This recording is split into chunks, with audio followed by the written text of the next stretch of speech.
Hello, lovely beings. It's JJ Rose. I wanted to touch on spiritual attack and why it happens and give a couple overviews as to things you can do to prevent this, as well as just good sound advice that you would get from anyone who cares about you with a logical sense if you're experiencing anything on the negative side of things. So, first and foremost, with me, is always rule out the physical.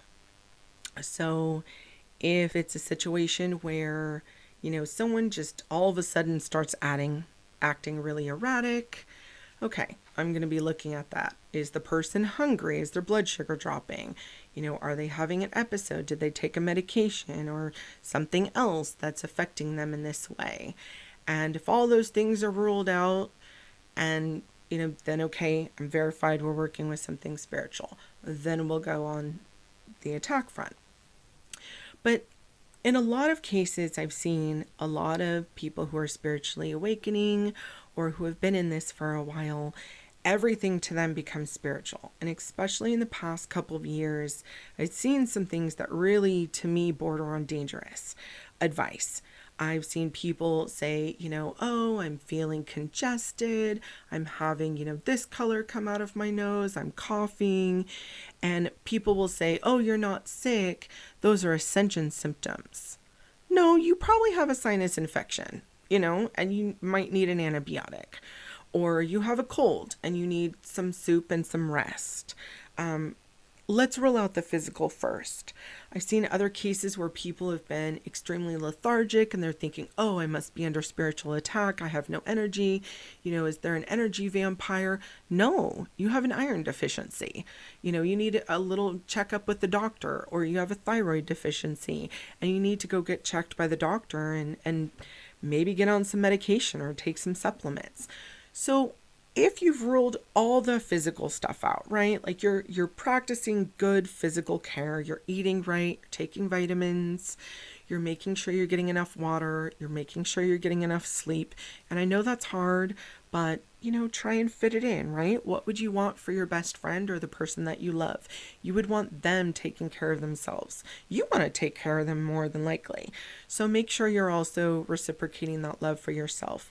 Make sure all those physical things are ruled out. Okay, I'm eating right, I'm taking vitamins, I've seen the doctor, my blood work's good, I'm feeling okay, but I'm having this weird energy drain every time I'm XYZ. All right, then we're going to start looking into that. So also with mental health, extremely important. Now, mental health can also be affected by physical factors.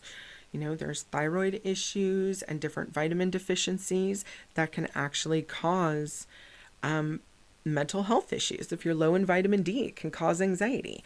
A lot of people don't realize that. Unfortunately, a lot of people have been inside, or we work inside during the day, and so you're not getting sunshine. So if you're not getting an extra supplement, you could be low in that. Again, sound advice that kind of mothering here, but that's just sound advice. Make sure that you're ruling all of that out.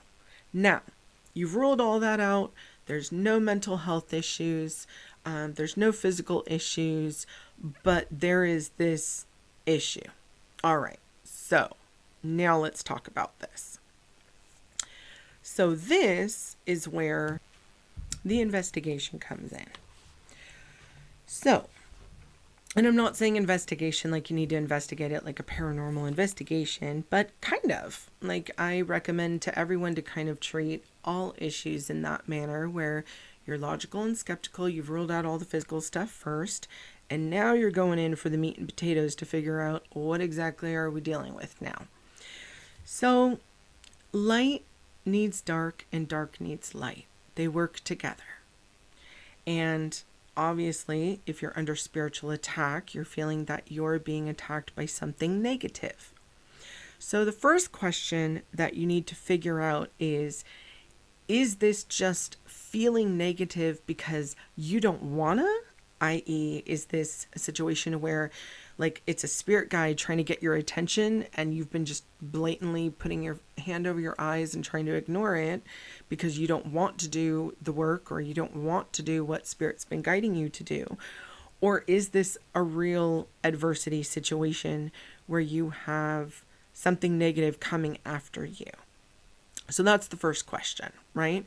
And usually you can do that in meditation or just asking spirit. So when there's a spiritual attack, there has to be an opening. And some of the openings are fear, which is exactly why I'm taking the time to record all of these, because I want to fight fear. Depression, anger, and calling it in. You would be shocked how many times I am listening to people on different content creators who are calling stuff in like, oh, bring it all to me, bring it on. And I'm like, oh, honey, what are you doing? Please don't do that. Please. Words and thoughts are things. And if you're giving something an opening like that, you might be blessed enough that it's going to know you're joking. But what if it doesn't? And then you're actually in a predicament where it does start to attack. And then you actually have things starting to mess around with you. And then God forbid if you have a family and then they're starting to mess around with your family. It is not fun. I can tell you that. I know it sounds cool for a lot of us to hear stories. And trust me, like I have a ton of stories about, different attacks, different things I've seen with other people, things I've had to actually go in and mitigate or clear out. They sound cool and they sound fun. And I know people, it's the same reason why we watch scary movies, because you get like a little thrill about hearing about them. It's not fun when it's happening to you. It's not fun when there are kids involved and there are children being affected. That is not fun. And I can tell you, I am extremely overprotective over children.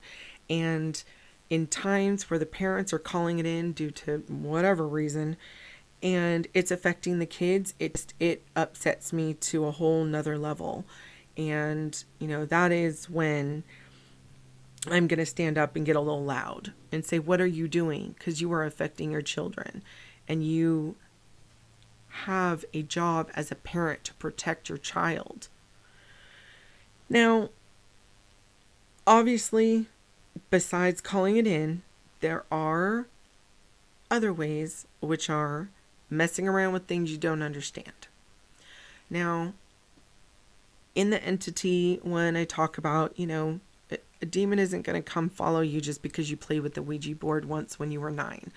That's not the rule. Okay.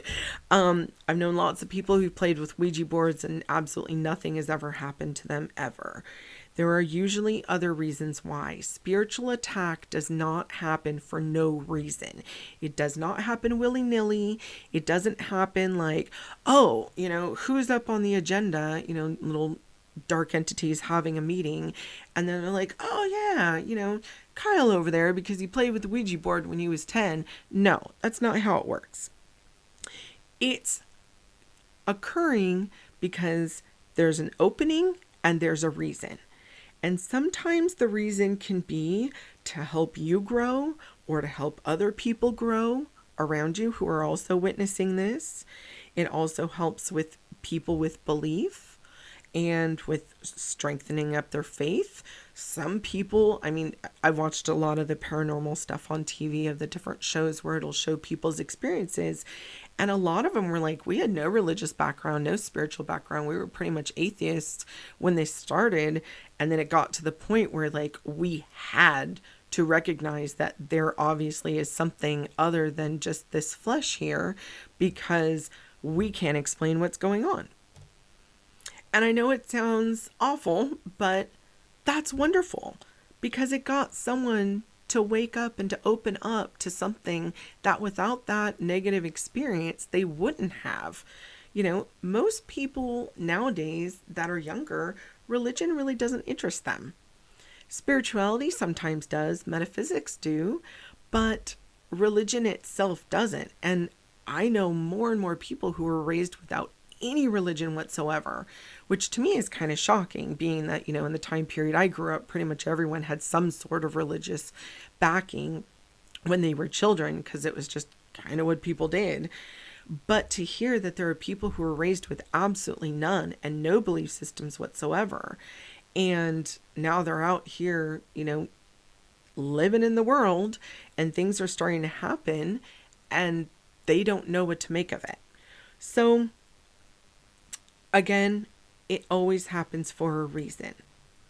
Now, typically how it goes is there's an opening, whether fear, anger, depression, a lot of grief. I've had more than a few cases where people were in such deep states of grief that they basically succumbed to the grief.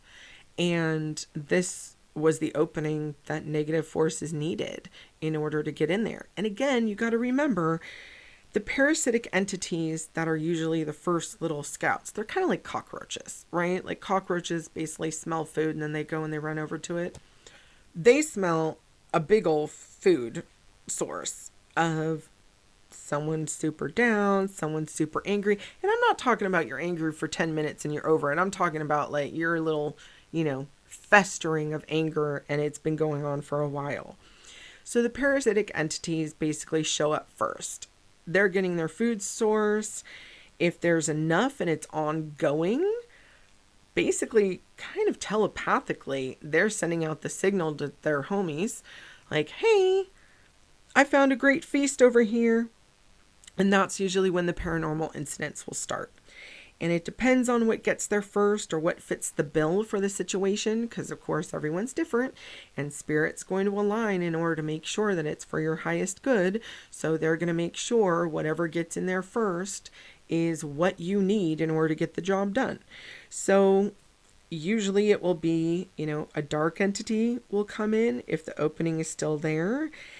And then after that, that can lead to, demonic possessions or demons just stepping in the door in order to check things out, in order to cause usually mass fear and or possession. Because again, demons aren't coming for just, you got angry for 20 minutes. No, they're showing up because the party's been raging for a couple weeks now.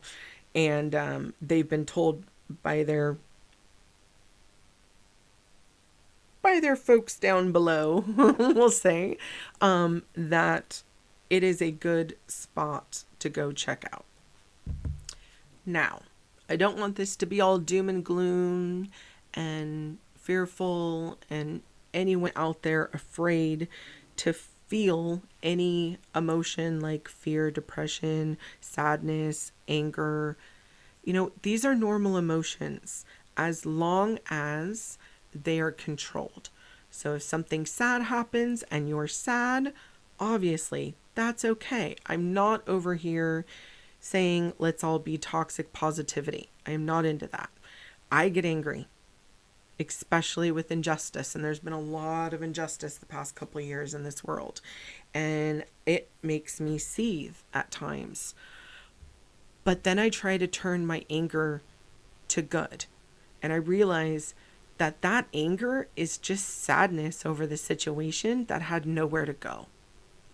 And so I look at it, I deal with it, and then I see what I can do about it, and then I release it. Now, when I mean what I can do about it, is there a conversation I need to have with somebody?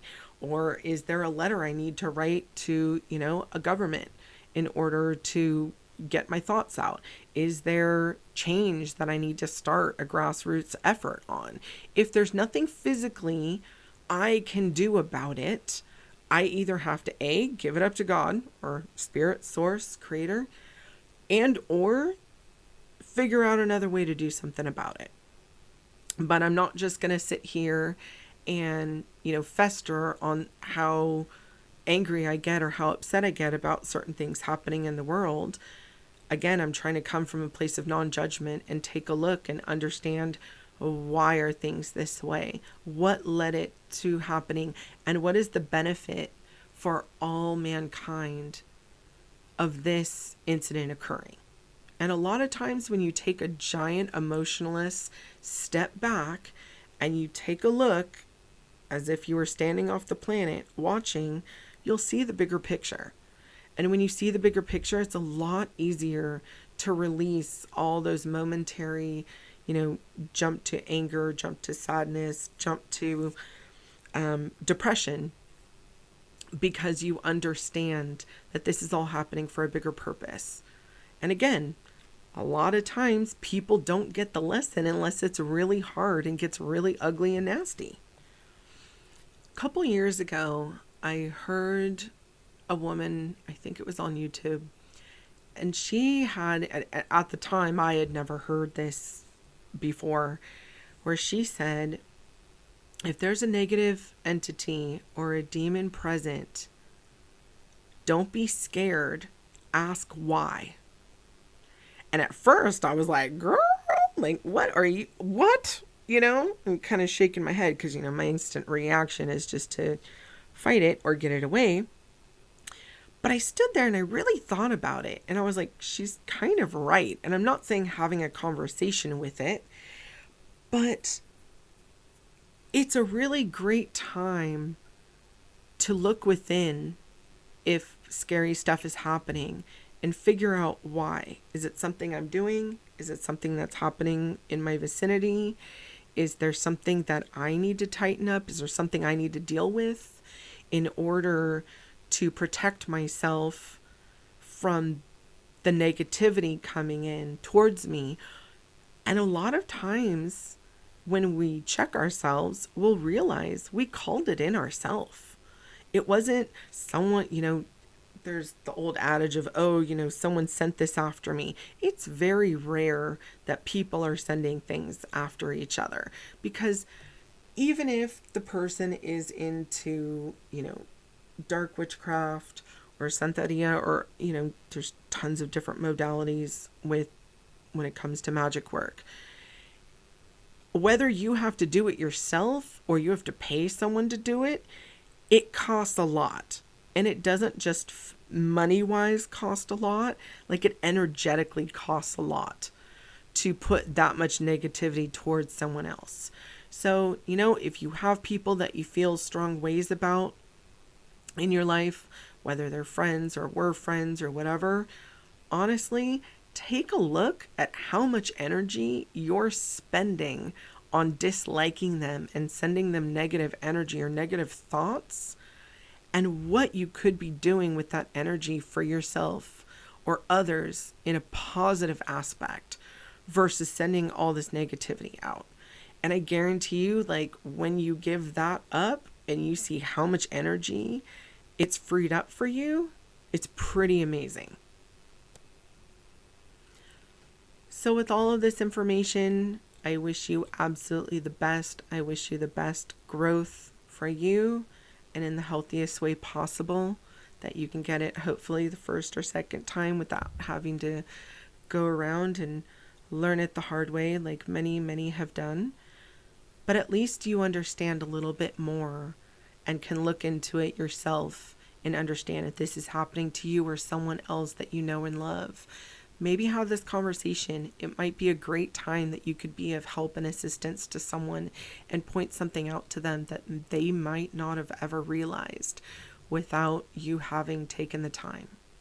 So thank you.